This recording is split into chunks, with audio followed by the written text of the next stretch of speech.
मेरा तो आप ही से शुरू आप ही पे खत्म। पावर स्टार पवन सिंह और ज्योति सिंह के साथ रहने को लेकर बहुत बड़ा खुलासा और अंतिम फैसला भी। जी हाँ दोस्तों, धांसू बवाल और जबरदस्त खबर के साथ मैं वंदिता। नमस्कार, आइए जानते हैं पूरे खबर विस्तार से। अगर आप इस चैनल पर नए हैं तो सब्सक्राइब करके बेल आइकन जरूर प्रेस कीजिए ताकि आपको सारे नए अपडेट्स मिलते रहें। दोस्तों, कुछ आरोप पवन सिंह के और कुछ ज्योति सिंह के भी हैं एक दूसरे पर। ज्योति सिंह ने पावर स्टार पर अकड़ू, लड़कीबाज, दारूबाज, मार पिटाई करने वाले और भी कई सारे आरोप लगाए। आगे की जानकारी दूं उससे पहले आप हमारी ये वीडियो देश के कौन से कोने से देख रहे हैं कमेंट करके जरूर बताएं ताकि मैं आपको थैंक्स कर सकूं।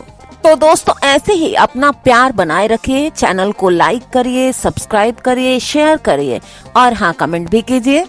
वहीं पावर स्टार ने भी ज्योति सिंह पर सिगरेट और शराब पीने, किसी और से चक्कर होने का आरोप लगाया है। कुल मिलाकर इनका वैवाहिक जीवन एक साथ गुजरने वाला नहीं लगता है इन दोनों को, यानी कि कोई भी दूध का धुला हुआ नहीं है। तो दोस्तों, महिला विकास मंच से वीना मानवी जी और उनकी टीम के साथ मनोज तिवारी जी इस मामले में आगे आए हैं और दोनों पक्षों की बात सुनकर फैसला होगा जो कि दोनों पक्षों को मान्य भी होगा। और जो डिमांड है ज्योति का वो फुलफिल होगा, आउट ऑफ कोर्ट सेटलमेंट होके। कितना? 8 करोड़ नहीं, 3 करोड़ एक फ्लैट।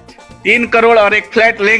ऐसा बताया जा रहा है कि ज्योति सिंह को जो चाहिए वो देंगे पवन सिंह और छुटकारा पाएंगे। सुना तो ये भी गया है कि 3 करोड़ और एक बंगला ये ही दिया जाएगा ज्योति सिंह को और बाकी सेटलमेंट किया जाएगा।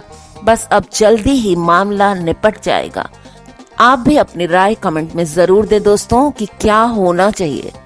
क्या आप पवन सिंह को और ज्योति सिंह को साथ देखना चाहते हैं या फिर उनका छुटकारा ही उनके जीवन के लिए सही रहेगा? कमेंट करके जरूर बताइएगा। वीडियो अच्छी लगी तो लाइक वरना डिसलाइक जरूर कीजिएगा।